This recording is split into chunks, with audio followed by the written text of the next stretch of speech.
70,000 years ago, our ancestors were insignificant animals. The most important thing to know about prehistoric humans is that they were unimportant. Their impact on the world was not much greater than that of jellyfish or fireflies or woodpeckers. Today, in contrast, we control this planet. And the question is, how did we come from there to here?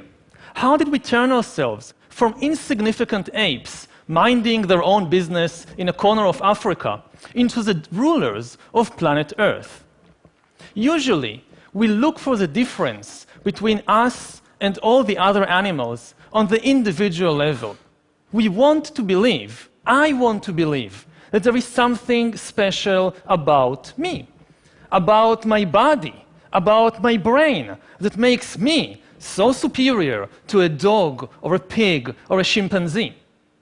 But the truth is that on the individual level, I'm embarrassingly similar to a chimpanzee. And if you take me and a chimpanzee and put us together on some lonely island and we had to struggle for survival to see who survives better, I would definitely place my bets on the chimpanzee, not on myself. And this is not something wrong with me personally.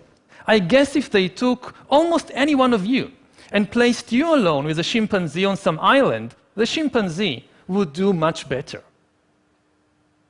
The real difference between humans and all other animals is not on the individual level, it's on the collective level. Humans control the planet because they are the only animals that can cooperate both flexibly and in very large numbers. Now, there are other animals, like the social insects, the bees, the ants, that can cooperate in large numbers, but they don't do so flexibly. Their cooperation is very rigid. There is basically just one way in which a beehive can function. And if there is a new opportunity or a new danger, the bees cannot reinvent their social system overnight. They cannot, for example, execute the queen and establish a republic of bees or a communist dictatorship of worker bees. Other animals, like the social mammals, the wolves, the elephants, the dolphins, the chimpanzees, they can cooperate much more flexibly. But they do so only in small numbers, because cooperation among chimpanzees is based on intimate knowledge, one of the other. If I'm a chimpanzee and you're a chimpanzee and I want to cooperate with you, I need to know you personally. What kind of chimpanzee are you? Are you a nice chimpanzee? Are you an evil chimpanzee? Are you trustworthy? If I don't know you, how can I cooperate with you? The only animals that can combine the two abilities together and cooperate both flexibly and still do so in very large numbers is us, Homo sapiens. 1 versus 1, or even 10 versus 10, chimpanzees might be better than us. But if you pit 1,000 humans against 1,000 chimpanzees, the humans will win easily, for the simple reason that 1,000 chimpanzees cannot cooperate at all. And if you now try to cram 100,000 chimpanzees into Oxford Street, or into Wembley Stadium, or Tiananmen Square, or the Vatican, you will get chaos, complete chaos. Just imagine Wembley Stadium with 100,000 chimpanzees. Complete madness. In contrast, humans normally gather there in tens of thousands, and what we get is not chaos, usually. What we get is extremely sophisticated and effective networks of cooperation. All the huge achievements of humankind throughout history, whether it's building the pyramids or flying to the moon, have been based not on individual abilities, but on this ability to cooperate flexibly in large numbers. Think even about this very talk that I'm giving now.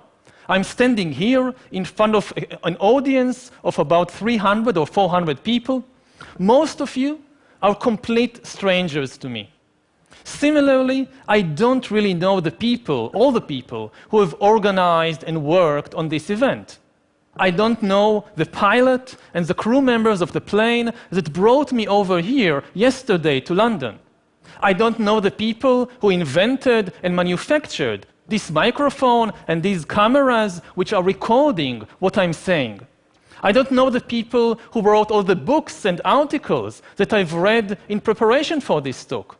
And I certainly don't know all the people who might be watching this talk over the internet somewhere in Buenos Aires or in New Delhi. Nevertheless, even though we don't know each other, we can work together to create this global exchange of ideas. This is something chimpanzees cannot do. They communicate, of course, but you will never catch a chimpanzee traveling to some distant chimpanzee band to give them a talk about bananas or about elephants or anything else that might interest chimpanzees. Now, cooperation is, of course, not always nice.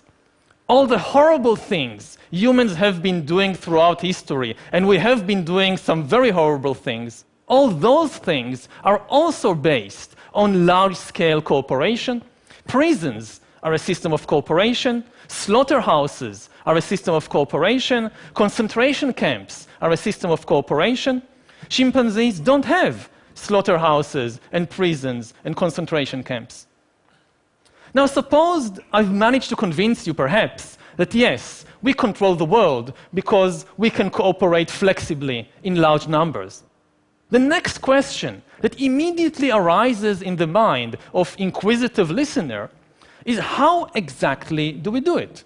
What enables us, alone of all the animals, to cooperate in such a way? The answer is our imagination. We can cooperate flexibly with countless numbers of strangers because we alone, of all the animals on the planet, can create and believe fictional stories. And as long as everybody believes in the same fiction, everybody obeys and follows the same rules, the same norms, the same values. All other animals use their communication system only to describe reality. A chimpanzee may say, look, there is a lion, let's run away. Or look, there is a banana tree over there, let's go and get bananas. Humans, in contrast, use their language not merely to describe reality, but also to create new realities, fictional realities. A human can say, look, there is a God above the clouds, and if you don't do what I tell you to do, after you die, God will punish you and send you to hell.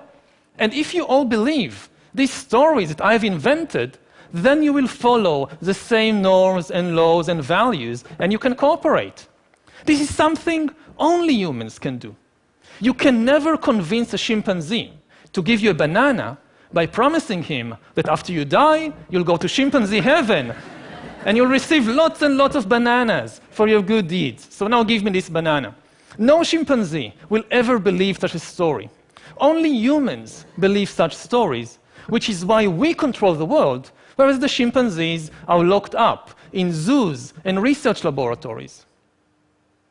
Now, you may find it acceptable that, yes, in the religious field, humans cooperate by believing in the same fictions. Millions of people come together to build a cathedral or a mosque or fight on a crusade or in a jihad because they all believe in the same stories about God and heaven and hell. But what I want to emphasize is that exactly the same mechanism underlies all other forms of mass-scale human cooperation, not only in the religious field. Take, for example, the legal field. Most legal systems today in the world are based on a belief in human rights. But what are human rights?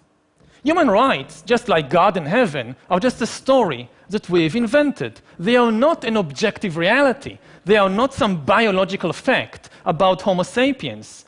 Take a human being, cut him open, look inside, you will find the heart, the kidneys, neurons, hormones, DNA, but you won't find any rights. The only place you find rights is in the stories that we have invented and spread around over the last few centuries. They may be very positive stories, very good stories, but they are still just fictional stories that we've invented. The same is true of the political field. The most important factors in modern politics are states and nations. But what are states and nations? They are not an objective reality. A mountain is an objective reality. You can see it, you can touch it, you can even smell it. But a nation or a state like Israel or Iran or France or Germany, this is just a story that we've invented and became extremely attached to. The same is true of the economic field. The most important actors today in the global economy are companies and corporations. Many of you perhaps work for a corporation like Google or Toyota or McDonald's. What exactly are these things? They are what lawyers call legal fictions. They are stories invented and maintained by the powerful wizards we call lawyers. And what do corporations do all day? Mostly, they try to make money. Yet what is money? Again, money is not an objective reality. It has no objective value. Take this green piece of paper, the dollar bill, look at it. It has no value. You cannot eat it, you cannot drink it, you cannot wear it. But then come along these master storytellers, the big bankers, the finance ministers, the prime ministers, and they tell us a very convincing story. Look, you see this green piece of paper? It is actually worth 10 bananas. And if I believe it, and you believe it, and everybody believes it, it actually works. I can take this worthless piece of paper, go to the supermarket, give it to a complete stranger whom I've never met before, and get in exchange real bananas, which I can actually eat. This is something amazing. You can never do it with chimpanzees. Chimpanzees trade, of course. Yes, you give me a coconut, I'll give you a banana. That can work. But you give me a worthless piece of paper, and you expect me to give you a banana? No way. What do you think I am, a human? Money, in fact, is the most successful story ever invented and told by humans, because it is the only story everybody believes. Not everybody believes in God. Not everybody believes in human rights. Not everybody believes in nationalism. But everybody believes in money and in the dollar bill. Take even Osama bin Laden. He hated American politics and American religion and American culture, but he had no objection to American dollars. He was quite fond of them, actually. To conclude, then, we humans control the world because we live in a dual reality. All other animals live in an objective reality.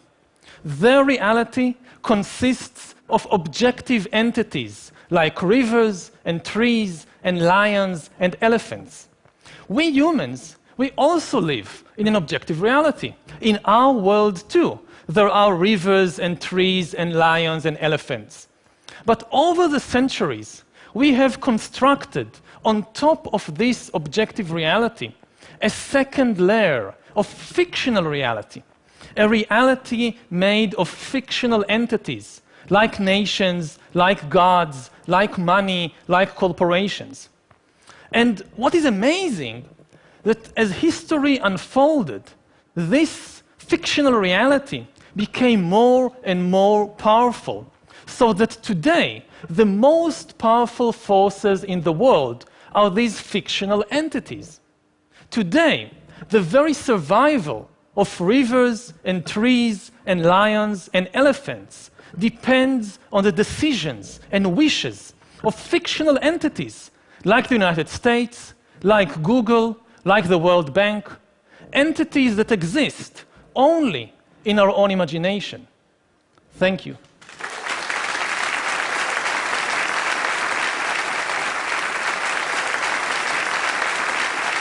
Thank you.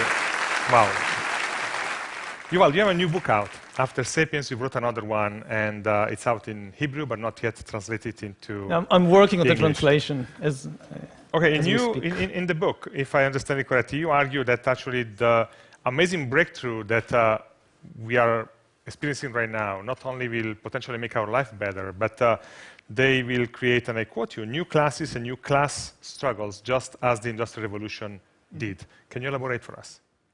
Yes, in the Industrial Revolution, we saw the creation of a new class of the urban proletariat, and much of the political and social history of the last 200 years involved what to do with this class and the new problems and opportunities. Now, we see the creation of a new massive class of useless people.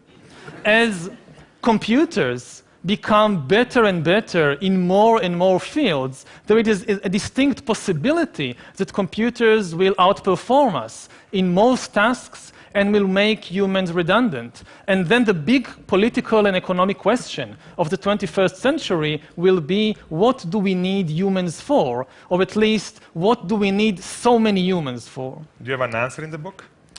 At present, the best guess we have is keep them happy with drugs and computer games. But this doesn't sound like a very appealing future. Okay, so you're basically saying in the book, and now that for all the discussion about the growing evidence of significant economic inequality, we are just kind of at the beginning of the process? Again, it's not a prophecy. It's seeing all kinds of possibilities before us. One possibility is this creation of a new massive class of useless people. Another possibility is the division of humankind into different biological castes, with the rich being upgraded into virtual gods and the poor being degraded to this level of useless people. I feel there is another TED Talk coming up in a year or two. Thank you, Yuval, for making the trip. Thank you. Thanks.